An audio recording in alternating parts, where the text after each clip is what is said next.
that when selling photographs that people seem to like is the stories behind the images, and I think that often sort of adds another depth to it that sometimes you don't necessarily get. I did sell this picture of Liam once to somebody who said, "I don't even like Liam Gallagher. I just love the portrait you took of him." And I guess I'm similar. I have a portrait of Chet Baker, which I absolutely love, and it's in my dining room. Uh, I know nothing about jazz, and I don't particularly listen to Chet Baker, but it's such a beautiful portrait. So this one was taken of Liam a few years ago, and it was taken at a place called the Gore Hotel in London. The Gore Hotel became synonymous with the music business after the Rolling Stones launched the Beggar's Banquet album there. So I hate to think what debauchery and partying and alcoholic consumption was like at that point. But it's a very theatrical hotel in many ways. This was taken in one of the bedrooms because we couldn't take it downstairs where the public are liable to be, simply because, well, Liam's rather famous and I have an awful lot of equipment. So we took this in one of the bedrooms. Previous to the actual image being taken, the agency I was dealing with, that you deal with to get through to Liam, said I had 15 minutes of time, which is not too bad. It's fairly average.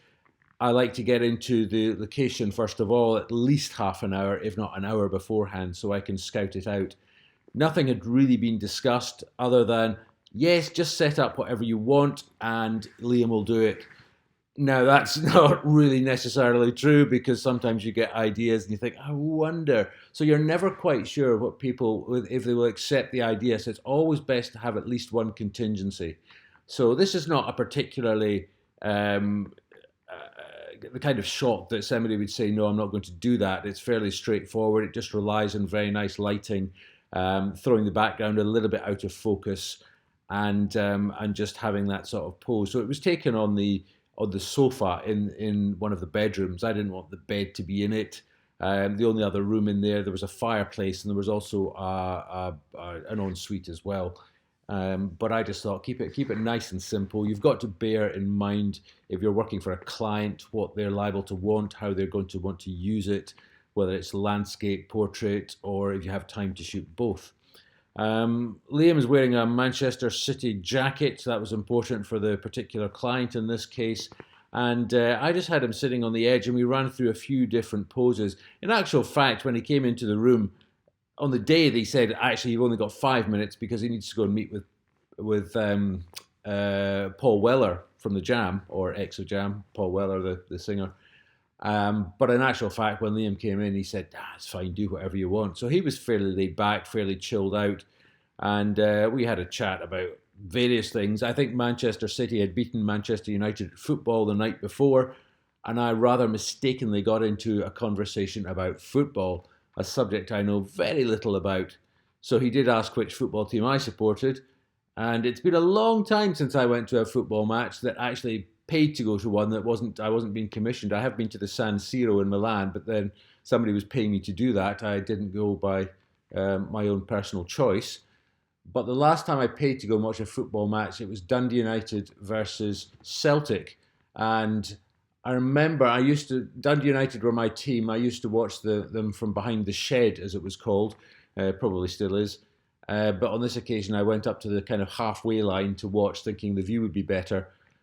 Of course, what you have is this no man's land, and then a whole bunch of Celtic fans, none of whom are watching the match, just shouting and swearing. And I kind of turned and looked at them and thought to myself, what am I doing here? And I walked out, and I've never been back to a football match since. So it's not my subject, it's not my field of expertise. I admire the athleticism and the skill and everything else. I just don't really want to be part of it. It's just not my game.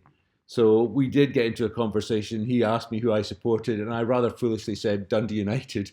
Who's their manager was the next question.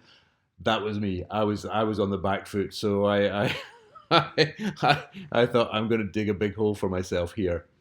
My friend was doing an interview after this, so I shot a few things here. We did some against. You can see the curtains in the background. We pulled those across, used that as a background, and actually, for some reason, one of the clients that used these pictures, used that particular shot. I wasn't nearly so keen on it.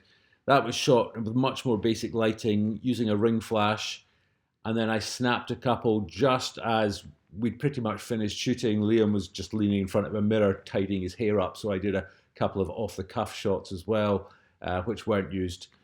So this was my preferred choice. I tried it in black and white and color, but I like the kind of the almost painterly look. People have said, "Is that a photograph?" And it does rely a little bit on some post production, but essentially it's just lighting, contrast, and coloring as well. So so there you go, Mr. Liam Gallagher.